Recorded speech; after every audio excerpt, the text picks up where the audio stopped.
Well, it's so good to be with you, Soul City. And for those of you that I don't know, I'm her. My name is Jeanne Stevens, and I have the privilege of being one of the founding lead pastors here at Soul City. And it's just such a humbling and honoring privilege to be able to share this with you today. 80 years, 959 months, 4,171 weeks, 29,200 days, 700,800 hours, 42,048,000 minutes. That's the average lifespan of a person. Now, there's some give and some take, but if you live to around 80 years of age, these are the numbers of your life.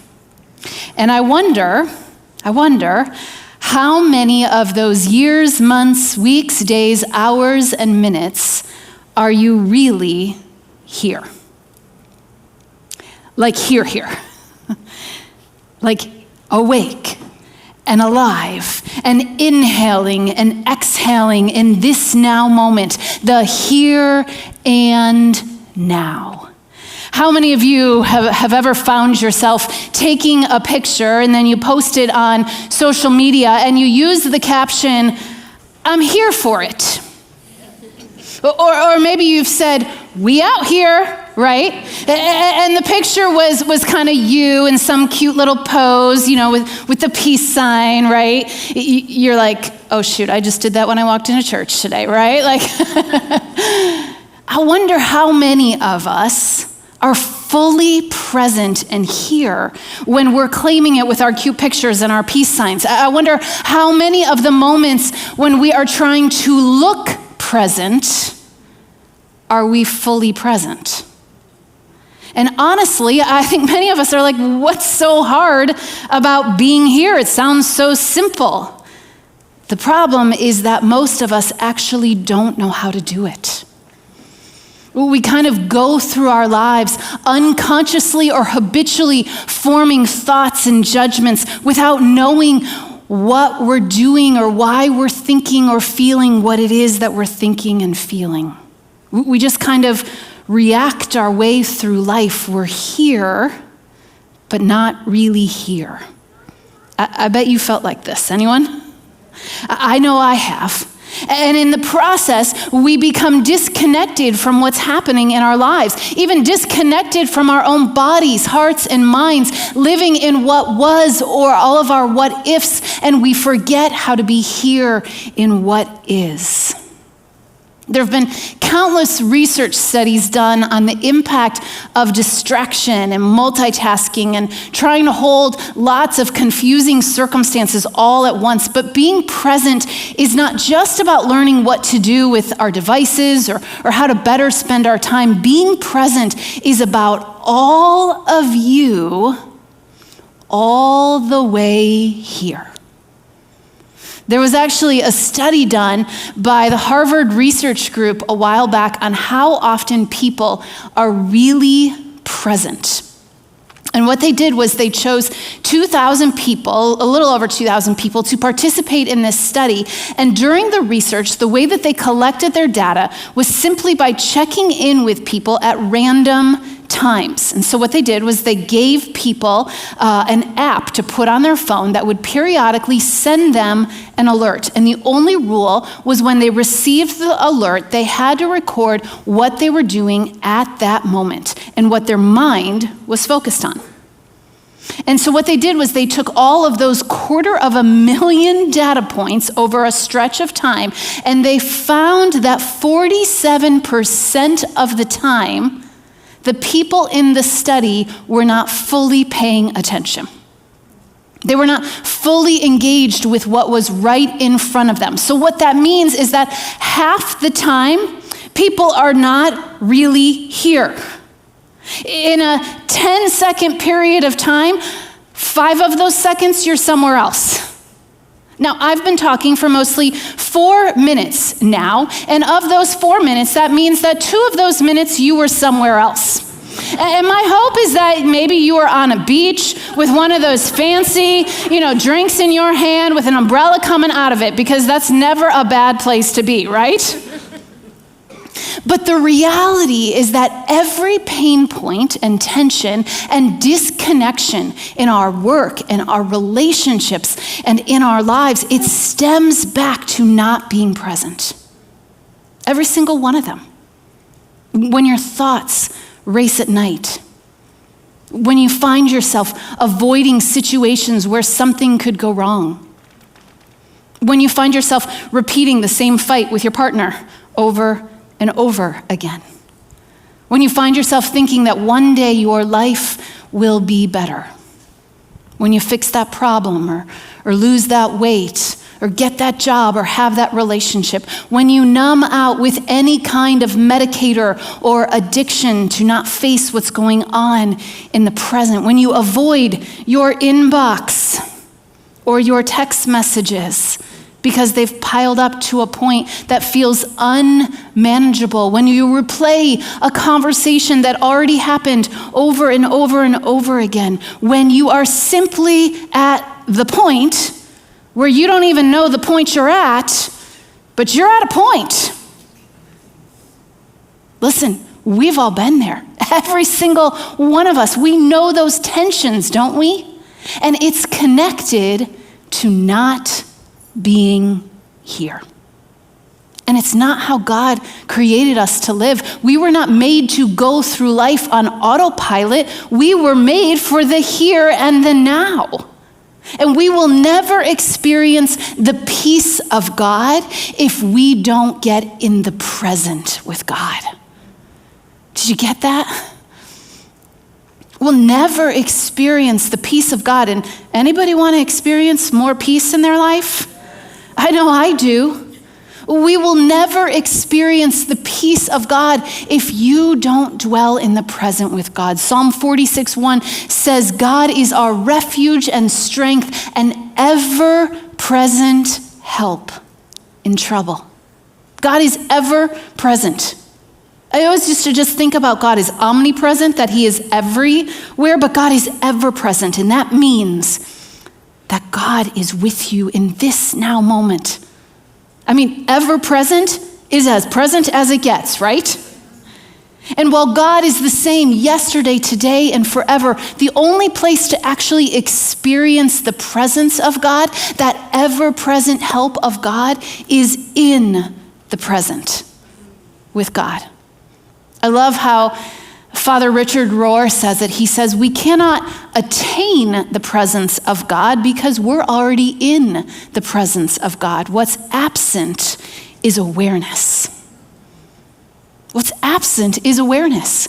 Friends, the present is God's zip code. The present, it's God's zip code, and it's the place where God wants us to live. God is never not present. We're the ones missing from the present. And the truth about me when it comes to living in the present is that a number of years ago, I felt like I was living everywhere but nowhere. Here, but not really here. And when we were just a few years into starting Soul City, so much about our lives felt miraculous and exciting, and people were finding community and connection. And week after week, I witnessed people encountering healing and hope, and our whole world, it kind of just revolved around this little 5-block radius, and the energy and the electricity of a fast-growing neighborhood was mesmerizing, and I felt like I was smack dab in the middle of a dream come true. The problem was there were two sides to my life. On the other side of all of the excitement and that momentum was an exhausted and drained woman. And there was a gnawing ache that lived in the pit of my stomach, and all my different roles felt harder and heavier than they once were. Wife and mother and daughter and sister and boss and pastor and neighbor. It felt like everyone needed something from me, and I was only bringing leftovers to the table. Leadership decisions around here were growing in complexity, and life felt heavy and hard, and my mind felt distracted all the time. I was tired, I was dry, and I was overwhelmed. But when people asked me how everything was going, I would say, "It's fine," with that smile on my face. It's fine. And in some ways, the word fine was the best descriptor for me to use. Our kids were fine, our marriage was fine, the church was fine, life was fine, but fine is not what God intended for our lives. And denial is the worst kind of lie because it's the lie you tell yourself. And I remember my inner flares of fear and wanting to make it all slow down, but I didn't know how to sound the alarm and to let myself really be seen. I was better at the other side of my life. I felt accomplished there. I was good at those things, but those same things were what flattened and silenced all the signals that were screaming that something was really wrong. I wasn't sleeping well. My weight yo-yoed up and down. My self-care, it happened in fits and spurts. I was overwhelmed more than I was at peace. But fine was my answer on how everything was going. And the truth is, I didn't think I was lying to myself or anyone else. I just didn't want to face what I had been pushing down. In short, I ignored all the evidence that I was far from fine.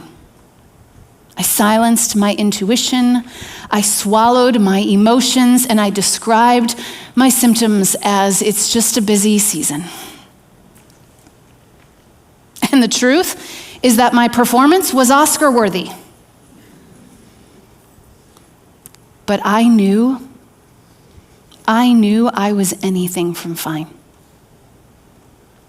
And the reason I wasn't fine was because I was not fully here. You know, like when you go to the mall or to the airport and you're trying to figure out where you need to go, and you need to get to the nearest Auntie Anne's, right? Because you always want a hot, salty pretzel, right? And you're in, come on, you all have been to Auntie Anne's, and they're in every mall and airport, right? And you go to the directory, right? And you look on that big map, and what do you look for? You look for the big pin that says, "You are here," right? And what I realized was I was not living here. I was not living in the here and the now, and on the doorsteps of burnout and wanting to avoid a full-blown breakdown, I reached out to a spiritual mentor that helped me grapple with everything that was swirling in my life, and he helped me realize I would never know how to get to where I wanted to be if I didn't figure out where I was. And I'll never forget, we were sitting in a corner bakery having a cup of coffee, and he simply said, with a smile on his face, I don't think you know where you are. And I was like, yeah, I do. We're in the corner bakery, right? We're having a cup of coffee. And he smiled, and he just said, yeah, your body's here, but are you here? And his question, it was so loving, but it was so piercing. And tears instantly started streaming down my face. And he said, peace is not in the past or in the future. Peace is found when you can be in the here and the now with God. Which is when he introduced me to the question, what's here now? What's here now? It's a simple question to help you pay attention to your present location. You know, what's so funny is real estate agents, they regularly say what? Location, location, location. It's the key when buying and selling a home, right? But I actually believe location, location, location is the key to living with peace in your life. Learning how to locate yourself in the present moment is what helps us experience being present with God, ourselves, and one another. So as we were sitting in that corner bakery, and when he introduced this question to me, what's here now, he told me about this app. It's called Mind Jogger. And he said, you can download it, and you can type in anything you want to be reminded of throughout the day. You can tell it to be sporadic or random, or you can tell it to remind you at certain times. And so I downloaded this app. I typed in the question, all caps, what's here now? And I made a commitment to God and to myself that whenever the question showed up on my phone, I would take a deep breath, I would pause, and I'd answer the question, what's here now? And what's so fascinating is that when it first started popping up on my phone, I realized most of the time, I was not here. I was either rehashing the past or I was rehearsing the future. Rehashing the past is simply trying to change something that has already happened. And let me tell you, you know some things that I love to do in this life? I love to change things. I love to change things. And so I was really good at rehashing the past, trying to change things that had already happened. The other place that I realized I was regularly hanging out was I was rehearsing the future. And do you know what rehearsing the future is? It's just trying to control something that hasn't yet happened. And if you think I like to change things, oh, my love affair with control. I mean, I love it so much, right? Who doesn't love to control all the things we can't control? But rehashing the past is just trying to change something that has already happened. Rehearsing the future is trying to control something that hasn't yet happened. And receiving the present is choosing to experience what is occurring here and now. And rehashing and rehearsing were how I was spending the majority of my life. But here's the thing. The past is a great place to learn from, but it is a terrible place to live. And the future is a great place to hope for, but it is an impossible place to live in. The present is the only place where God lives, and it's where God invites us to live. And I started to realize that if it's not happening now, it's not happening. You get that? If it's not happening now, like right now, it's not happening. Yet, lots of times when we're not living in the present, it's because we're rehashing and we are rehearsing all the things that aren't occurring in the now. And over the next few weeks, what I so long to do is just help us all understand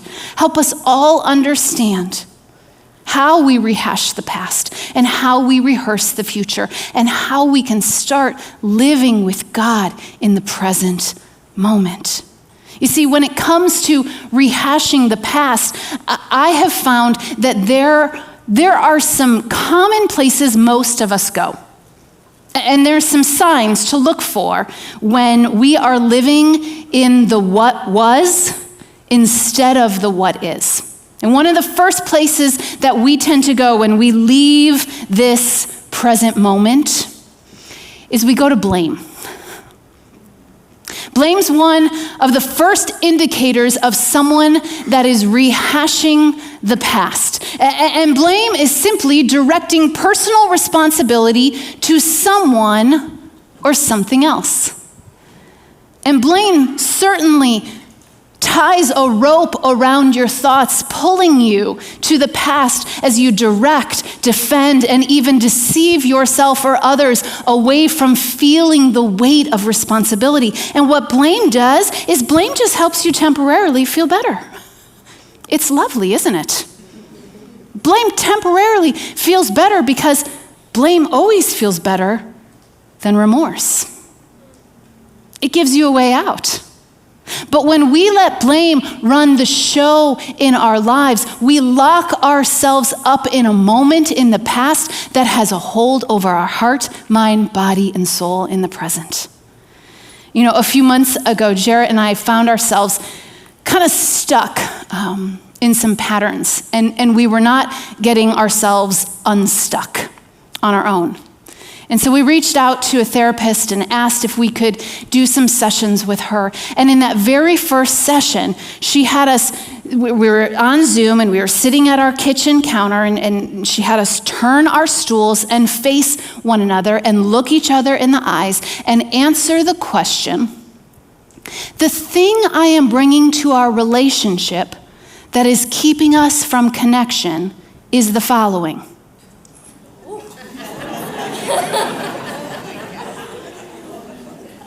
And I was like, how about we do it differently? How about we do it, the thing you're bringing to our relationship that's keeping us from connection is the following, right? I mean, I was like, oh no, we're not doing this, are we? I wanted her to start by letting me air all of my grievances and my complaints, my frustrations as to why the blame was solely on Jarrett for our broken patterns. But as she led us through the exercise, it essentially was an opportunity to let go of blame and take responsibility for how we were causing disconnection in our relationship. And in the coming minutes, as we went back and forth, I watched as defensiveness and blame started to slowly evaporate in that moment. We were softened, and we were able to see one another in a different way. And as we were finishing up the session, I was like, so Joy, her name is Joy, I was like, so I kind of have a question for you. Like, how do you do this all the time? How do you live like this? And I will never forget what she said. She said, well, in our marriage, one of the ways that we practice having a strong marriage is we have just chosen to live undefended. To which I said, how on earth is that possible? To which she said, the only way to do it is if you live in the present moment. You have to live in the present moment with one another.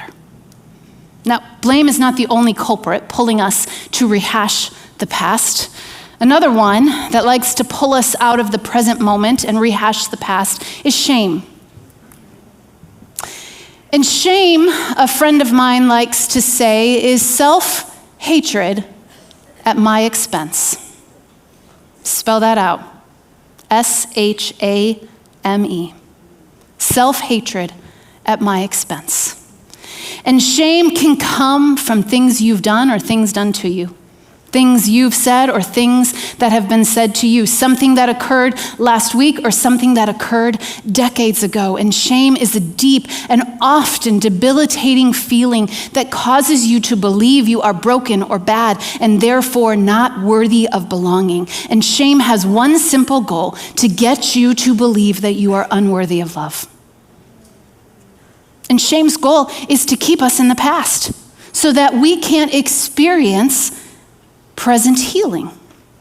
And shame, it's not a new problem, but at one point, it was an unknown experience for humans. If you go all the way back to the Garden of Eden, in the Bible, it tells us in Genesis 2:25 that Adam and his wife were both naked and they felt no shame. That's the actual passage, Genesis 2:25. Adam and Eve were naked and they felt no shame. Now, it's pretty easy to pay attention to the physical state of Adam and Eve. They were naked. And in fact, when people tell me that the Bible is boring, I often like to point out verses like this. I mean, in the very beginning, quite exciting, right?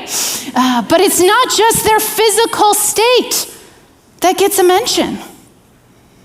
The emotional state of Adam and Eve is clear. They felt no shame.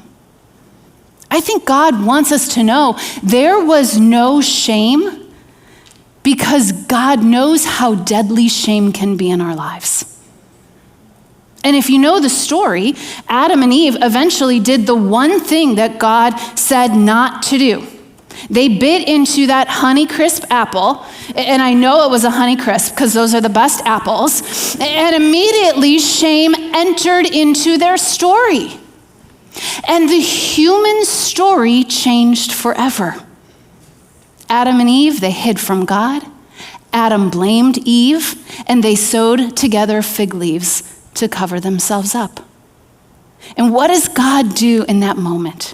When God goes looking for them in the garden, he asks a very important question to them. He says, Adam, Eve, where are you?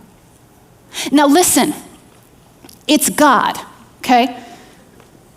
God always wins at hide and seek, right? He knew where they were. He wanted them to pay attention to where they were. It's as if God whispers for the first time, what's here now? And shame has kept us locked in the past from the beginning of time, and one of the first ways to face the shame in our lives is to bring it into the present moment. Shame wants you to stay isolated in the past, but I have found the danger of isolation is greater than the risk of intimacy.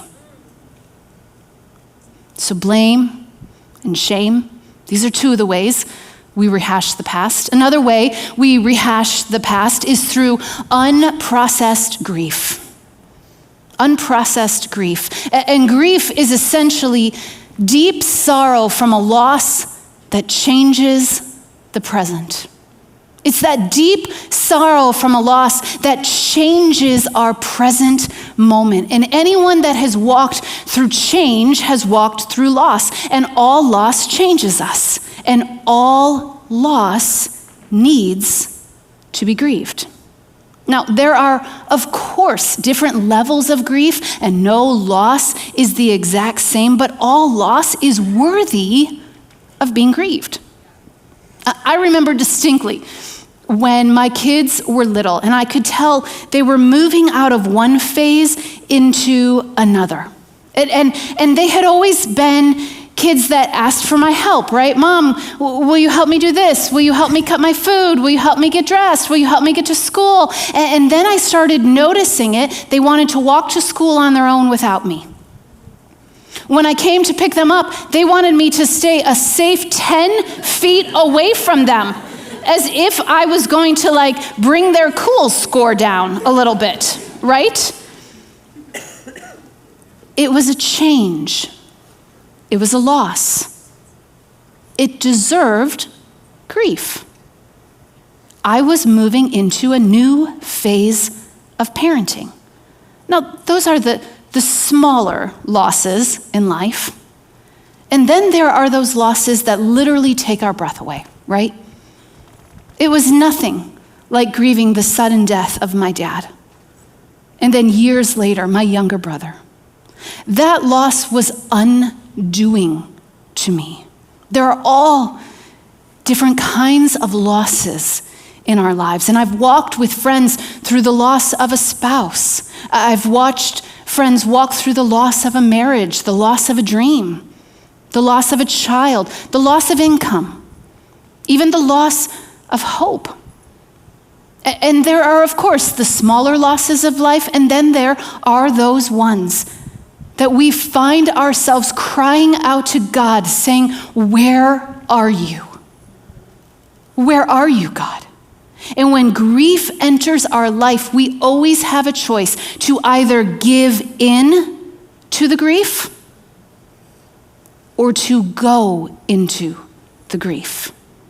And they're very different. You see, giving into grief, it keeps us in the past and it leaves us powerless to every painful wave of loss that laps up on the shores of our souls.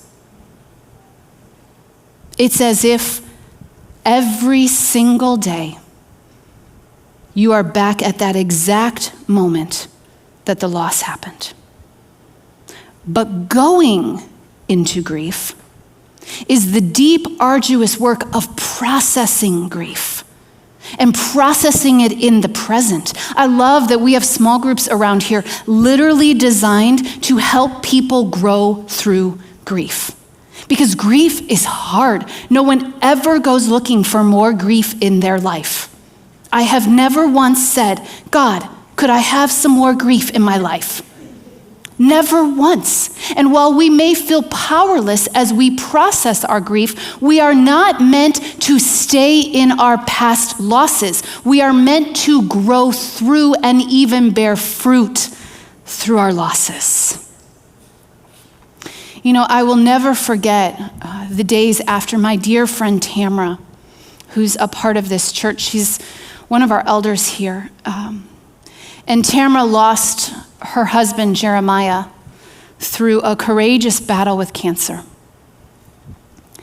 And I remember being in their home and sitting on her bed as we were looking through Jeremiah's closet for something. And I will never forget Tam looking at me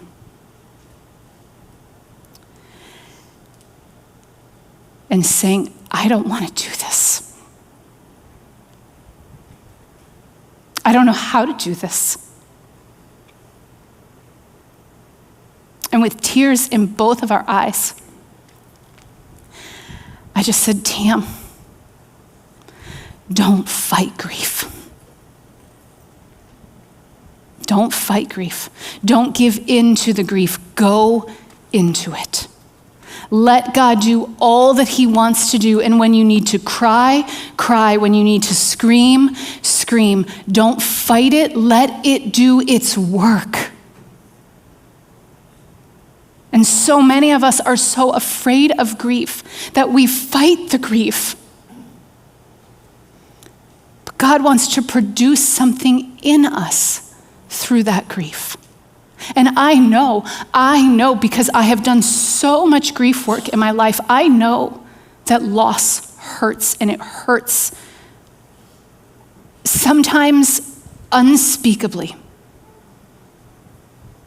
But I will tell you, as I've watched my friend Tamra walk these past years, I am in awe of the fruit that has been produced in her life.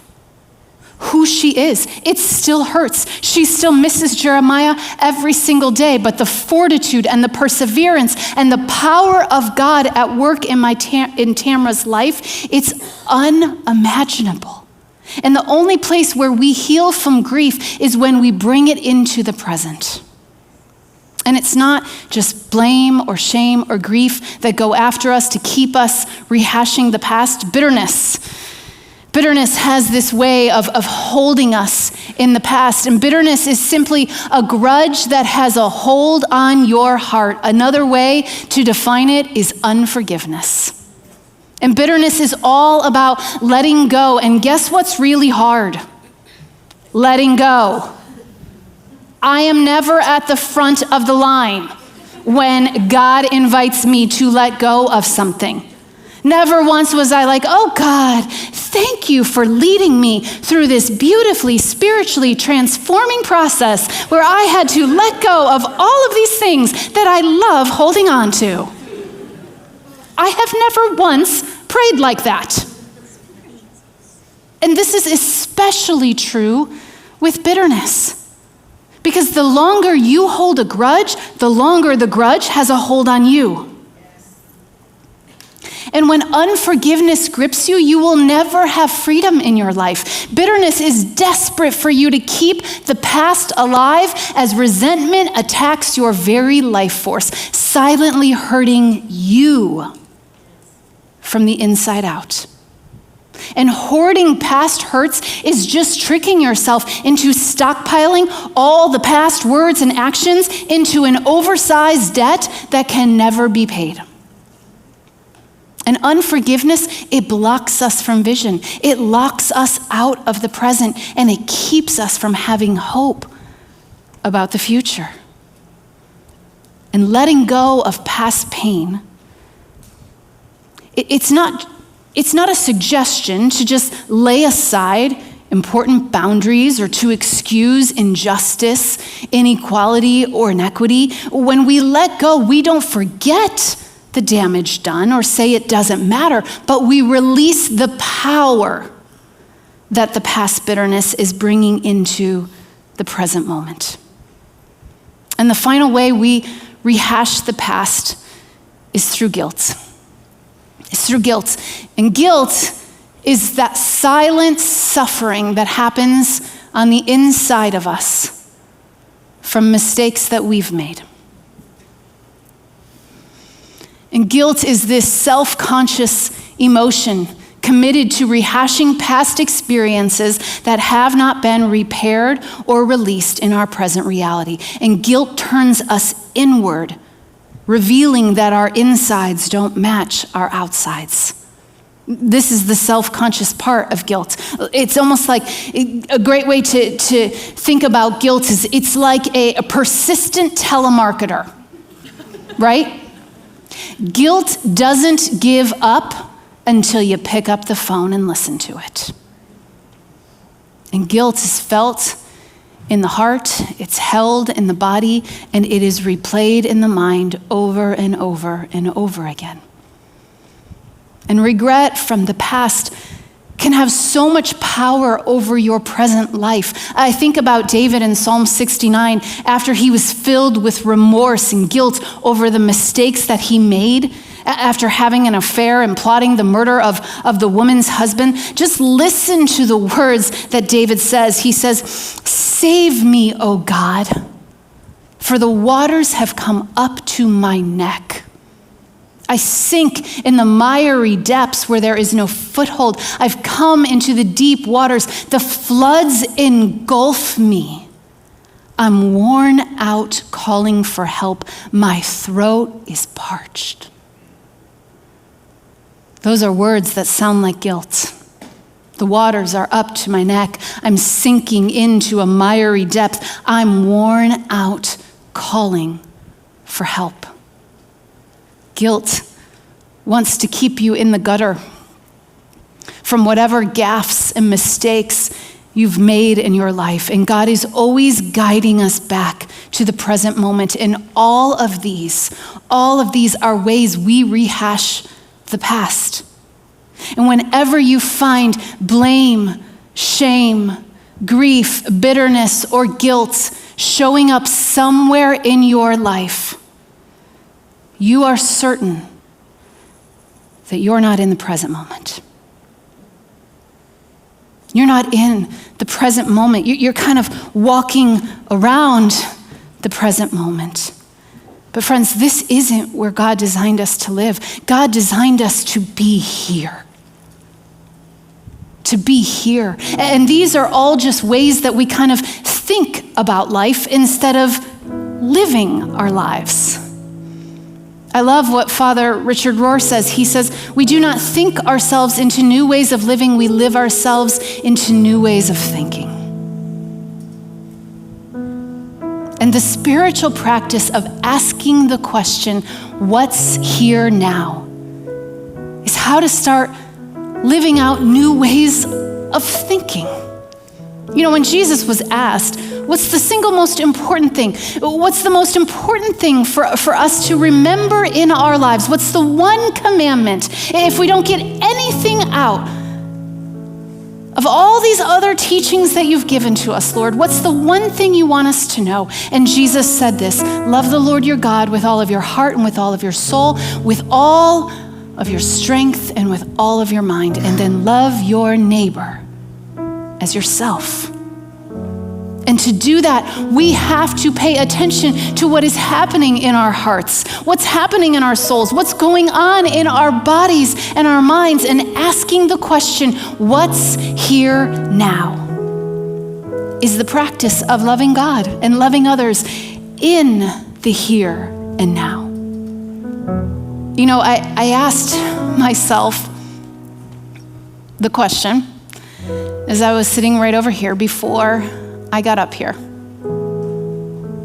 I just simply closed my eyes as you all were worshiping and singing, and I just said, God, what's here now?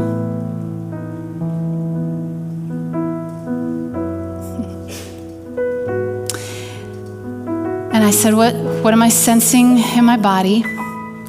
And I felt all kinds of butterflies in my stomach, a little bit of tension in my neck and shoulders. I asked, what am I feeling in my heart, God? Excited, scared, nervous, tender. And what am I thinking in my mind? And these are all the thoughts that kind of ran through my mind. This is my first time teaching this. This has changed my life. I hope it makes sense. I hope it's helpful. I hope it's useful. Jeannie, when you get really excited, you talk really fast, so slow down. God, help me be here. Be me. And fully belong to you, to myself, and to the people of this church. When you ask those questions, what am I sensing in my body? What am I feeling in my heart? And what am I thinking in my mind?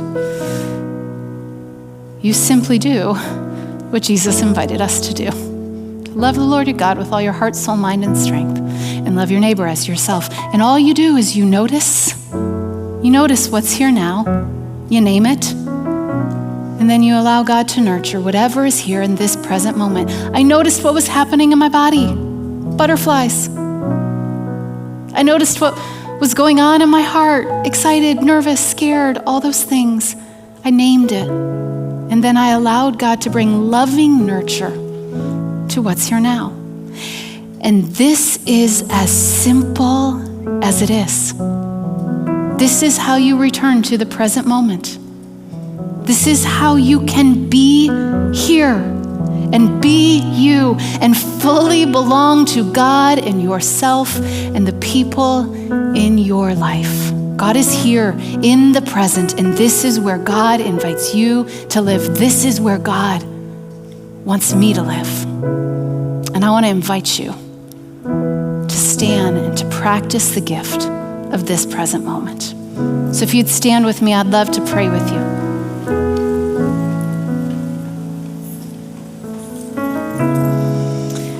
Sometimes when I'm trying to practice the present moment, sometimes I just have to open up my hands. Sometimes I have to put my hands over my heart. Whatever is best for you, whatever posture helps you be present in this now moment. And so God, we just want to say thank you. Thank you that you are an ever-present help in trouble. Thank you that we can never not be in your presence. That if we go up to the heavens, you are there. If we lie in the depths, you are there. You are always present. And God, would you help us to do the same? And so we just quietly ask this question, God, what's here now?